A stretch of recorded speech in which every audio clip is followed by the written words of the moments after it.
Hello friends, कैसे हैं आप लोग। मैं अपुल आप सभी का स्वागत करता हूं अपुल स्टडी एकेडमी में। तो फ्रेंड्स, आपने केमिस्ट्री की सीरीज को आगे बढ़ाते हुए आज मैं एक ऐसे टॉपिक को लेकर आया हूं जो कि क्लास 10 से बिलोंग करता है और बहुत ही इंटरेस्टिंग है और बोर्ड लेवल के लिए काफी इंपॉर्टेंट है। और एक ऐसा टॉपिक है जिसको स्टूडेंट काफी डिफिकल्ट समझते हैं, जबकि उसको आसानी से समझा जाए तो काफी ही आसान है और सबसे आसान टॉपिक में से ही आएगा। ठीक है स्टूडेंट, तो आज हम लोग देखने वाले हैं कार्बन एंड इट्स कंपाउंड। तो स्टूडेंट्स, आज हम लोग का टॉपिक होगा carbon and it's compounds. Students, सबसे पहले हम लोग डील करेंगे कि व्हाट इज कार्बन। तो सबसे पहले कार्बन क्या है। तो कार्बन दोस्तों एक एलिमेंट है मेरे दोस्त, कार्बन एक एलिमेंट है। कार्बन क्या है? कार्बन इज ए एलिमेंट जिसकी एटॉमिक संख्या कितनी है? 6 है। Z stand for atomic number and atomic संख्या कितनी है?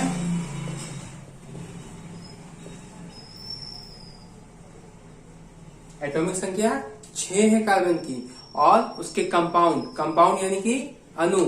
तो कंपाउंड जो भी बनता है वो कार्बन का कंपाउंड बनता है, उसके बारे में हम लोग अध्ययन करेंगे। कार्बन दूसरे मटेरियल के साथ मिलकर कुछ कुछ कंपाउंड बनाता है। तो इस चैप्टर में हम लोग बेसिकली हाइड्रोकार्बन और ऑर्गेनिक केमिस्ट्री के बारे में डील करने वाले हैं स्टूडेंट। तो हाइड्रोकार्बन क्या होता है, ऑर्गेनिक केमिस्ट्री क्या होता है, इन दोनों को पहले हम लोग ब्रीफ में समझ लेते हैं।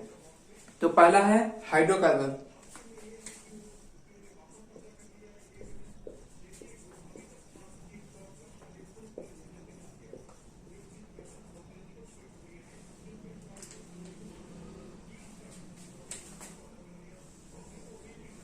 तो कार्बन के पास एक प्रॉपर्टी होती है दोस्तों, वो क्या करता है, दूसरे कार्बन एटम और हाइड्रोजन एटम के साथ बॉन्ड बनाता है, दोस्ती करता है, रिलेशन बनाता है, कोवलेंट बॉन्ड बनाता है। कैसा बॉन्ड बनाता है? Covalent bond. हम लोग कोवलेंट बॉन्ड के बारे में समझेंगे दोस्तों। सबसे पहले कि कोवलेंट बॉन्ड होता क्या है। दोस्त, एक आयनिक बॉन्ड होता था। आयनिक बॉन्ड में क्या होता था, जैसे कि हम लोग टिफिन में बाटा बाटी करते हैं ना, टिफिन में बाटा बाटी करते हैं तो वो क्या होता है, हम अपना जैसे एक पराठा लाया है, एक सब्जी लाया है, ठीक है। इसके पास पराठा है, इसके पास सब्जी है। इसके पास सब्जी नहीं है, इसके पास पराठा नहीं है। ये अपना पराठा इसको देगा और ये अपना सब्जी इसको देगा, यानी कि दोनों का आधा आधा हो गया, ठीक है। यानी कि ट्रांसफर किया, ये हो गया आयनिक बॉन्ड। इस तरह से जो बॉन्ड बनता है इलेक्ट्रॉन के ट्रांसफर से, वो आयनिक बॉन्ड होता है। तो आयनिक बॉन्ड दोस्तों एक जनरली मेटल और नॉन मेटल के बीच बनता है। एक मेटल क्या करता है, अपने इलेक्ट्रॉन को देता है नॉन मेटल को, और नॉन मेटल इलेक्ट्रॉन को एक्सेप्ट करता है। जनरली माना गया है कि मेटल क्या होता है, इलेक्ट्रॉन को देने वाला होता है, और नॉन मेटल क्या होता है, इलेक्ट्रॉन को लेने वाला होता है। ठीक है दोस्तों। और क्या होता है, कंपाउंड मैंने बता दिया।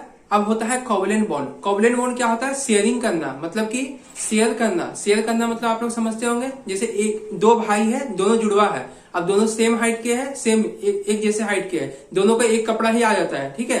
तो वो लोग क्या करेंगे, शेयर कर सकते हैं कपड़ा। कभी ये पहनेगा, कभी वो पहनेगा।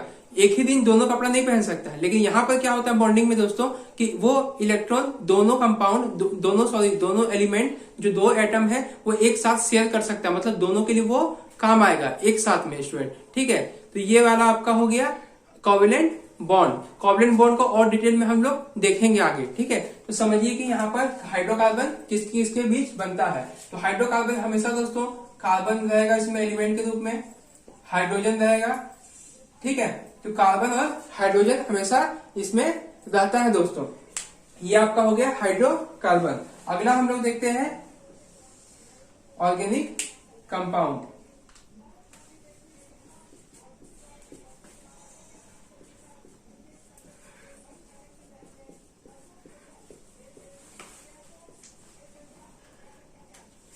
ऑर्गेनिक कंपाउंड देख रहे दोस्तों, ठीक है। तो ऑर्गेनिक कंपाउंड में कौन कौन सा एलिमेंट होता है, पहला कार्बन, दूसरा हाइड्रोजन। इसके अलावा दोस्तों कार्बन और हाइड्रोजन के अलावा भी बहुत सारा एलिमेंट होता है ऑर्गेनिक कंपाउंड में। जैसे आपका क्या होता है, नाइट्रोजन होता है, ऑक्सीजन होता है, फॉस्फोरस होता है, सल्फर होता है और हेलोजन होता है। X stand for halogen. तो इतने सारे एलिमेंट के साथ ऑर्गेनिक कंपाउंड बनता है, मतलब कार्बन प्लस हाइड्रोजन तो है ही, इसके अलावा ये एडिशनल है। ये वाला क्या है, एडिशनल है। तो ये आपका डिफरेंस हो गया। बहुत ही अच्छे से आप लोग समझ रहे होंगे कि ये डिफरेंस आपका क्या है हाइड्रोकार्बन और ऑर्गेनिक कंपाउंड के बीच में। हाइड्रोकार्बन में कार्बन कार्बन के साथ बॉन्ड बनाता है या फिर हाइड्रोजन के साथ, लेकिन ऑर्गेनिक कंपाउंड में कार्बन बॉन्ड बनाएगा कार्बन के साथ, हाइड्रोजन के साथ, nitrogen, oxygen, phosphorus, sulphur, hydrogen किसी के साथ भी बना सकता है, किसी एक के साथ, किसी दो के साथ, या दो से ज्यादा के साथ। ठीक है, जरूरी नहीं कि एक ही के साथ बनाएगा, दो से ज्यादा के साथ भी बना सकता है, एक से ज्यादा के साथ भी बना सकता है। यहां तक हम लोग कर रहा इंट्रोडक्शन, एक बेसिक इंट्रोडक्शन दोस्तों। ठीक है, अब आगे हम लोग देखेंगे आपका कि कोवेलेंट बॉन्ड किस तरीके से बनता है। ठीक है, तो इसको आप लोग नोट डाउन कर लीजिए स्टूडेंट।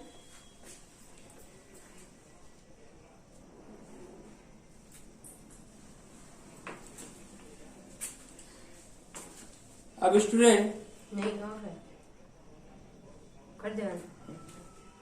ठीक है,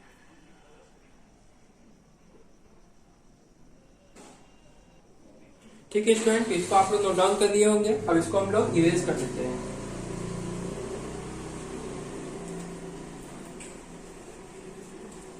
तो स्टूडेंट अब हम लोग पढ़ेंगे कोवेलेंट बॉन्ड के बारे में।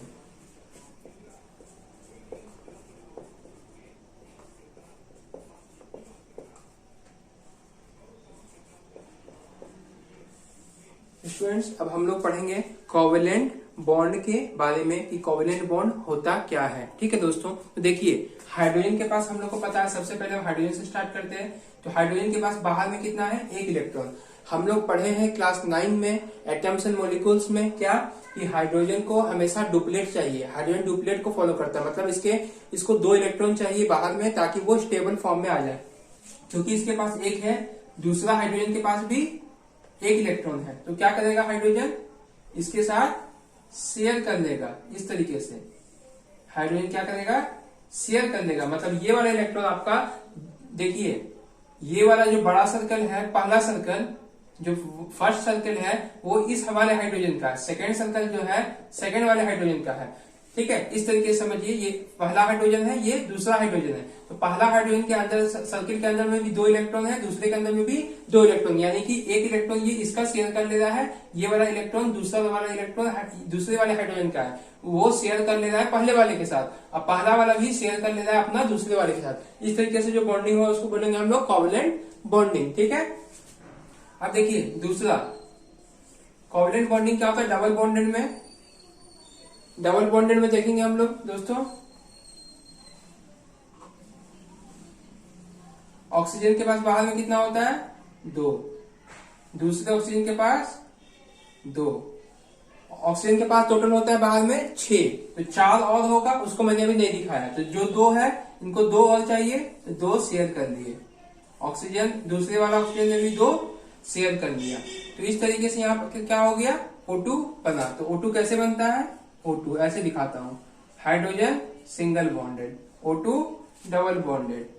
नाउ नाइट्रोजन, इसके पास बाहर में 5 इलेक्ट्रॉन होता है, 7 एटॉमिक नंबर है, 2 और 5। तो 5 में आपका क्या होता है, 2 इलेक्ट्रॉन यहाँ रहा, 2 इलेक्ट्रॉन यहाँ रहा, इसको मैं नहीं दिखाऊंगा, 3 इलेक्ट्रॉन को दिखाऊंगा। तो 1 2 3, दूसरा नाइट्रोजन का भी 1 2 3। तो क्या हुआ, ये तीनों इलेक्ट्रॉन को शेयर करेगा, तब इसका ऑक्टेट पूरा होगा। ध्यान दीजिए दोस्तों, यहाँ पर हाइड्रोजन डुप्लेट को फॉलो कर रहा है, किसको फॉलो कर रहा है, डुप्लेट को। लेकिन आपका ये जो है, ये दोनों नाइट्रोजन और ऑक्सीजन ऑक्टेट को फुलफिल कर रहा है, किसको, ऑक्टेट को। मतलब बाहर में सरफेस में इसका 8 इलेक्ट्रॉन होगा, बाहर सरफेस में कितना होगा इसका दोस्तों, 8 इलेक्ट्रॉन होगा। देखिए यहाँ पर आप लोग देख सकते हैं कि ऑक्सीजन में क्या है, 8 इलेक्ट्रॉन, 2 को शेयर किया, इसके बाद बाहर में 6 होता है, 2 को शेयर कर लिया, ये भी अब 2 को शेयर किया है। उसी तरह नाइट्रोजन क्या किया, इसके पास 5 होता है बाहर में, ठीक है, 2 5, ठीक है, इसका एटॉमिक कन्फिग्रेशन क्या होता है, 2 5।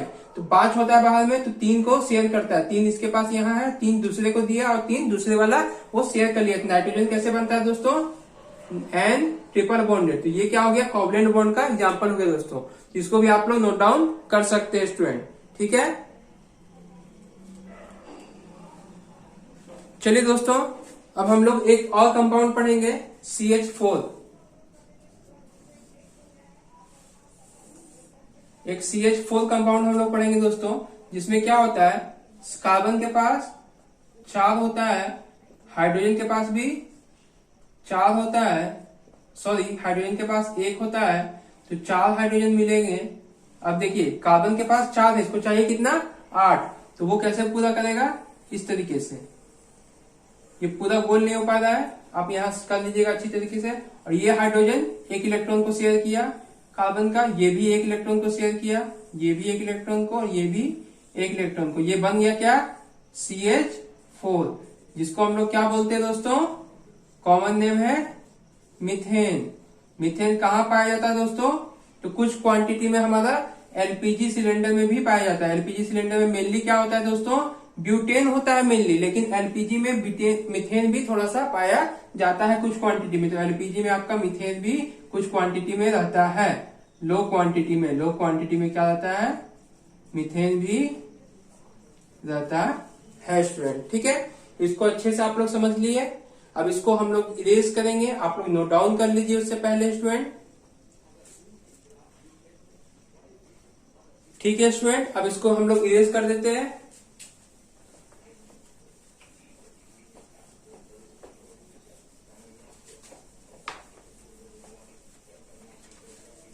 अब चलिए दोस्तों बात करते हैं एलोट्रॉप्स के बारे में। ये एलोट्रॉप्स क्या होता है, एलोट्रॉप्स एक वर्ड है, ये एलोट्रॉप्स क्या होता है।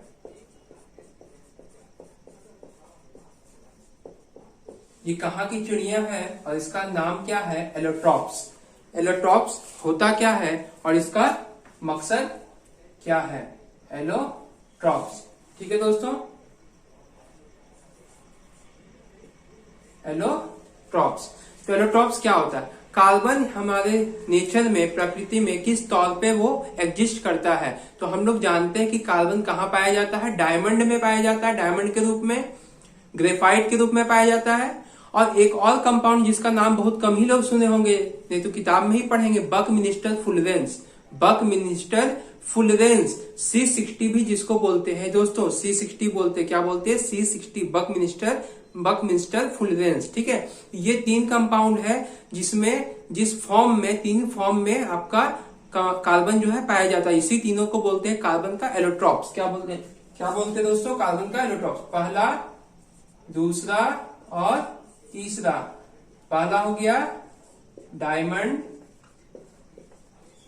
दूसरा हो गया ग्रेफाइट, और तीसरा हो गया C60,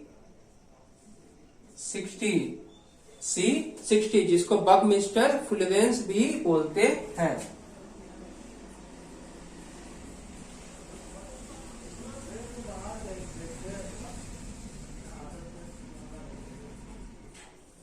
बकमिनिस्टर फुलरेंस भी बोलते हैं दोस्तों। ग्रेफाइट कहाँ पाया जाता है, तो पेंसिल के लीड जो होता है, पेंसिल हम लोग यूज करते हैं, पेंसिल का जो लीड बोलते हैं हम लोग, क्या बोलते हैं, पेंसिल का जो लीड नहीं बोलते हैं, पेंसिल का लीड जो हम लोग लिखते हैं, है ना, तो वो क्या होता है, हेक्सागोनल लेयर में होता है। ग्रेफाइट कैसा होता है दोस्तों, हेक्सागोनल लेयर में होता है। ये बहुत ही इंपॉर्टेंट है, ये आपको कहीं कहीं पूछ देता है कि ग्रेफाइट कैसा होता है, तो हेक्सागोनल लेयर में होता है दोस्तों, हेक्सागोनल लेयर में होता है। यानी कि जब कभी हम लोग लिखते हैं पेंसिल से कहीं भी पेज पे, तो क्या होता है, उसका एक लेयर उतर जाता है, कई लेयर उतरता है। ठीक है, तो हेक्सागोनल लेयर उतरता है। क्या उतरता है, हेक्सागोनल लेयर। वो माइक्रोस्कोपिक लेवल पे देखेंगे तो हेक्सागोनल उसका शेप होता है। इस तरीके से हेक्सागोन होता है दोस्तों,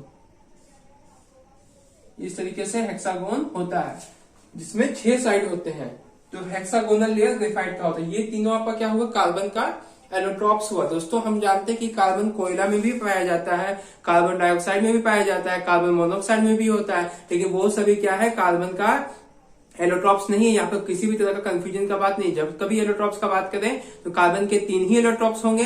पहला हो गया डायमंड, दूसरा ग्रेफाइट, तीसरा बकमिनिस्टर फुलरेंस, जिसको C60 भी आप लोग बोल सकते हैं, जो कि फुटबॉल की भांति होता है, गोल जैसा स्ट्रक्चर उसका होता है। ठीक है, इनका नाम आपके जो साइंटिस्ट है जो इनका खोज किए उन्हीं के नाम पर रखा गया, बकमिनिस्टर फुलरेंस। जो साइंटिस्ट इनका खोज किए थे वो गोल जैसा आकार इसका देखे तो बकमिनिस्टर फुलरेंस उनका नाम था साइंटिस्ट का। उन्हीं के नाम पर इनको दे दिया गया, ऑनर दिया गया बकमिनिस्टर फुलरेंस। उस आपका जो भी आपका एलिमेंट पाया गया, जो भी कंपाउंड पाया गया, जो भी आपका सब्सटेंस पाया गया, उसका नाम रख दिया गया दोस्तों। ठीक है, तो इसको आप लोग नोट डाउन करेंगे दोस्तों।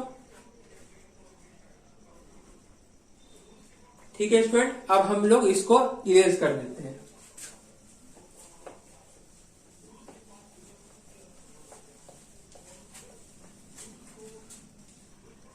अगला बहुत ही इंपॉर्टेंट टॉपिक एक है versatile nature of carbon. Versatile क्या होता है? वर्सेटाइल कुछ अजूबा होता है कि एक अजीब सा व्यवहार है कार्बन का, कुछ उसका गुण है, प्रॉपर्टी है। हर एक व्यक्ति का कुछ गुण होता है, एलिमेंट का गुण होता है, हर एक सामान का गुण होता है। उसी तरह से कार्बन एक एलिमेंट है, उसका कुछ गुण है दोस्तों। क्या गुण है उसके बारे में हम लोग पढ़ेंगे वर्सेटाइल नेचर ऑफ कार्बन में। टॉपिक हम लोग डालेंगे versatile nature of carbon. Versatile nature of carbon यानी कि कार्बन का वर्सेटाइल नेचर। तो पहला इसमें प्रॉपर्टी आपका आता है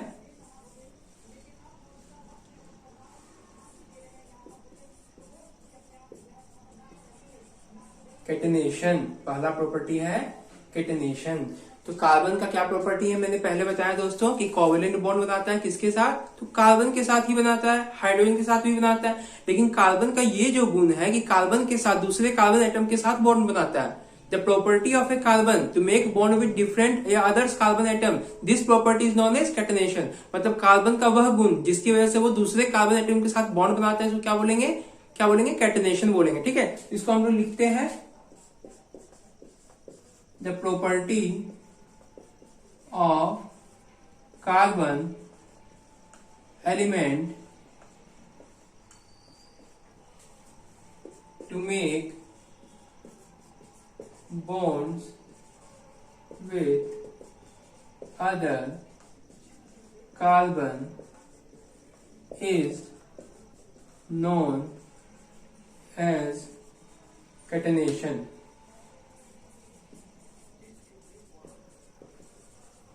यहां पर आप दोस्तों एलिमेंट की जगह एटम कर सकते हैं कि कार्बन एटम का गुण है कि वो दूसरे कार्बन एटम के साथ क्या बनाता है? बॉन्ड बनाता है। उसको हम लोग कैटेनेशन बोलते हैं। दूसरा प्रॉपर्टी,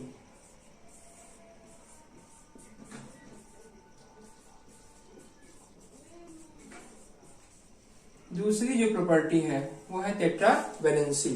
तो टेट्रावैलेंसी दो वर्ड से बनी है। पहला जो वर्ड है वो टेट्रा है, दूसरा है वैलेंसी। तो वैलेंसी के बारे में क्लास 9 में एटम्स एंड मॉलिक्यूल्स में हम लोग देख चुके हैं कि वैलेंसी क्या होता है। ठीक है, आप लोग पढ़े होंगे। तो टेट्रा मतलब होता है 4, वैलेंसी मतलब होता है वैलेंसी, जो कि मतलब आपका आउटर मोस्ट सेल में कितनी संख्या में इलेक्ट्रॉन होता है उसको बोलते हैं वैलेंसी मेटल्स के लिए। और नॉन मेटल्स के लिए 8 minus number of outer most electron, मतलब आउटर मोस्ट ऑर्बिट में जितनी इलेक्ट्रॉन है अगर 8 में उसको घटा दे, जैसे अगर नाइट्रोजन का 5 है तो 8 माइनस 5 3। ठीक है, नाइट्रोजन का वैलेंसी हो जाएगा 3। ठीक है, यानी कि वो 3 इलेक्ट्रॉन को एक्सेप्ट करेगा। ठीक है, और वैलेंसी क्या हो जाएगा? 3। उसी तरीके से आपका क्या हो जाएगा? एल्यूमिनियम का वैलेंसी कितना हो जाएगा? उसका बाहर में होता है कितना इलेक्ट्रॉन? 3, तो उसका वैलेंसी हो जाएगा 3, क्योंकि वो मेटल है। तो उसका जितना आउटर मोस्ट ऑर्बिट में जितना नंबर ऑफ इलेक्ट्रॉन हो उसी को बोल देंगे उसका वैलेंसी। लेकिन नॉन मेटल के लिए क्या होगा? 8 माइनस करेंगे। ठीक है, अब देखिए टेट्रा वैलेंसी मतलब वैलेंसी ऑफ 4। ठीक है,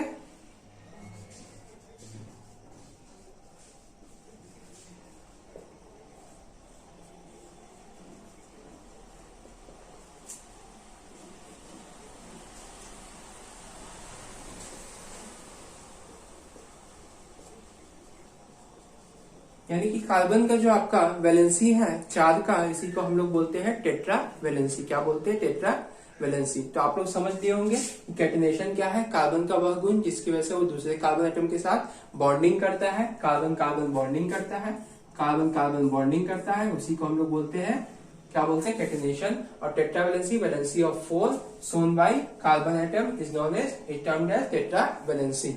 इसको आप लोग नोट डाउन कर लीजिए स्टूडेंट।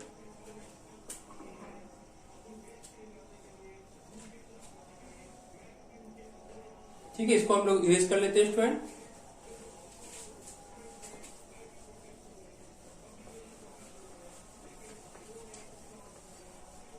अगला जो टॉपिक है दोस्तों वो है सेचुरेटेड एंड अनसेचुरेटेड कंपाउंड्स दोस्तों। अगला टॉपिक है सेचुरेटेड एंड अनसेचुरेटेड कंपाउंड्स। ठीक है, ये सेचुरेटेड और अनसेचुरेटेड कंपाउंड्स क्या है इसके बारे में हम लोग देखते हैं। ठीक है,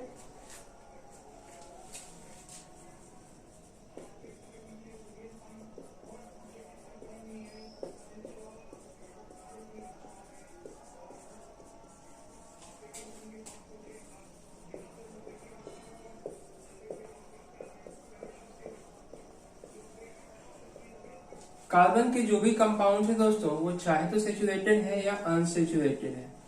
कार्बन के जो भी कंपाउंड है दोस्तों चाहे तो सेचुरेटेड है या अनसेचुरेटेड है। सेचुरेटेड मतलब सिंगली बॉन्डेड, सेचुरेटेड मतलब singly bonded, singly bonded carbon compounds. जैसे आपका क्या हो गया एग्जांपल में, मीथेन हो गया, इथेन हो गया, एक्सेट्रा। मीथेन का फॉर्मूला क्या हो गया दोस्तों,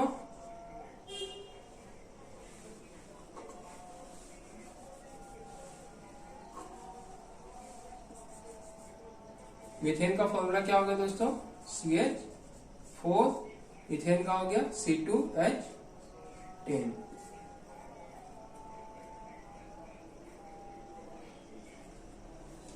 H6, C2H6। ठीक है, ये हो गया मीथेन और ये दोस्तों हो गया इथेन। ये दोस्तों इथेन का स्ट्रक्चर है और ये मीथेन का स्ट्रक्चर है। मीथेन में देखिए एक कार्बन एटम और 4 हाइड्रोजन एटम, मतलब कि चारों तरफ से वो हाइड्रोजन से घिरा होता है, जबकि इथेन में 2 कार्बन एटम होता है और 6 हाइड्रोजन एटम होता है। हर एक कार्बन एटम 3 हाइड्रोजन एटम और एक कार्बन एटम के साथ जुड़ा हुआ है। देखिए यहाँ पर पहला कार्बन जो है वो दूसरे कार्बन के साथ जुड़ा हुआ है, दूसरा कार्बन पहले कार्बन के साथ जुड़ा हुआ है, मतलब कैटेनेशन प्रॉपर्टी को शो कर रहा है स्टूडेंट, राइट कर रहा है, मतलब कैटेनेशन प्रॉपर्टी होता है। यहाँ पर हम लोग दिखा दिए हैं कैसे यहाँ पर शो कर रहा है कैटेनेशन प्रॉपर्टी। ये हो गया सिंगली बॉन्डेड कार्बन कंपाउंड्स। अब आते हैं डबली बॉन्डेड कंपाउंड्स। ये बोल सकते हैं मल्टीपल बॉन्डेड कार्बन कंपाउंड्स। इसमें क्या होता है, पहला डबली बॉन्डेड, डबली बॉन्डेड को हम लोग क्या बोलते हैं दोस्तों, डबली बॉन्डेड में क्या हो गया आपका, इथीन हो गया एग्जांपल में,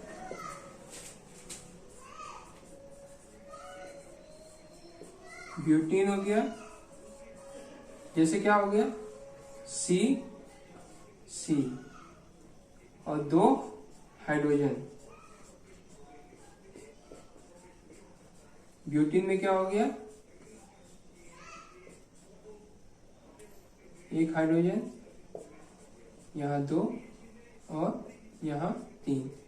देखिए स्ट्रक्चर बनाने में हमेशा एक बात ध्यान रखना है स्टूडेंट्स कि हमेशा कार्बन का 8 वैलेंसी को फुलफिल करना है, उसका 4 बॉन्ड होना चाहिए ताकि 8 इलेक्ट्रॉन ऑक्टेट पूरा हो और हाइड्रोजन का डुप्लेट पूरा हो। इसको हम लोग ध्यान में रखते हुए स्ट्रक्चर बनाते हैं। और डबली बॉन्डेड जब होता है तो 2 हाइड्रोजन एटम आपका क्या होता है, इस तरीके से एंगल बनाता है, इस तरीके से एंगल बनाएगा और वो इस तरीके से नहीं रहेगा, यहाँ पर जैसा है वैसा नहीं रहेगा। ठीक है, इसको ध्यान में रखना है। ये इथीन का स्ट्रक्चर हो गया और ये वाला ब्यूटीन का। ब्यूट मतलब क्या होता है आपका दोस्तों, ब्यूट मतलब 3 कार्बन एटम होता है। इथ मतलब क्या होता है दोस्तों, 2 कार्बन एटम होता है। इसको अगले लेक्चर में हम लोग बढ़िया से समझेंगे कि ये सब जो रूट वर्ड्स है वो सब क्या है, मिथ इथ जो लिख रहे हैं ब्यूट, ये सब क्या है, इसके बारे में हम लोग डिटेल में अगले लेक्चर में देखने वाले हैं स्टूडेंट। ठीक है, और भी कुछ इस चैप्टर में बचा हुआ है जिसको हम लोग नेक्स्ट लेक्चर में देखेंगे। ठीक है, तो इतना आप लोग नोट डाउन कीजिए, ये डबली बॉन्डेड है। ठीक है,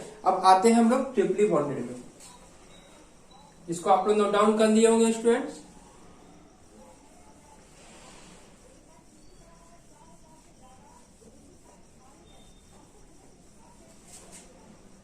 तो दूसरा है यहां पर आएगा, इसको मैं यहां पर लिखता हूं ट्रिपल बॉन्डेड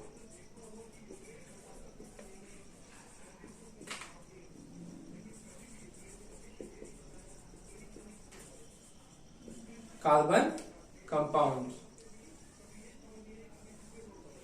तो प्रोपाइन होता है दोस्तों, प्रोपाइन होता है, ब्यूटाइन होता है, इथाइन भी बोल सकते हैं दोस्तों, इथाइन भी बोल सकते हैं। ठीक है, यहाँ पर देखिए इथाइन का स्ट्रक्चर कैसे बनेगा, ट्रिपल बॉन्डेड हाइड्रोजन हाइड्रोजन। ये कार्बन का क्या होगा, देखिए 4 बॉन्ड बना रहा है, कार्बन 4 बॉन्ड बना रहा है, यानी कि 8 वैलेंसी इसका फुलफिल है। हर एक बॉन्ड में 2 इलेक्ट्रॉन होता है, एक दोनों तरफ से एक एक। जैसे यहाँ पर क्या है, एक इलेक्ट्रॉन यहाँ पर होगा, एक इलेक्ट्रॉन यहाँ, एक यहाँ, एक यहाँ, एक यहाँ, एक यहाँ, एक यहाँ, इसी तरीके से एक यहाँ, एक यहाँ, एक यहाँ, एक यहाँ। ठीक है, तो इस तरीके से बनता है।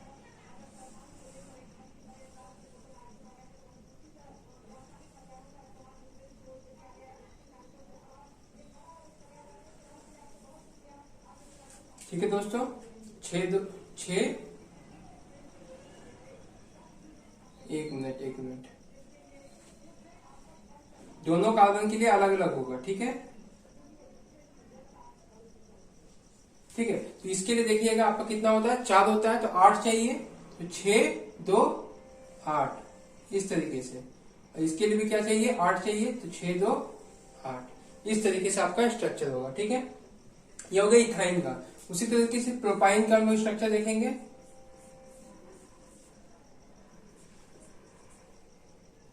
यहाँ 4 बॉन्ड हो जा रहा है, यहाँ पर बच गया, ये प्रोपाइन हो गया दोस्तों। इथाइन का फॉर्मूला क्या हो जाएगा, C2H2। इथाइन का फॉर्मूला क्या हो जाएगा, C2H2। ब्यूटाइन का दोस्तों फॉर्मूला क्या है, देखिए यहाँ पर C3H4।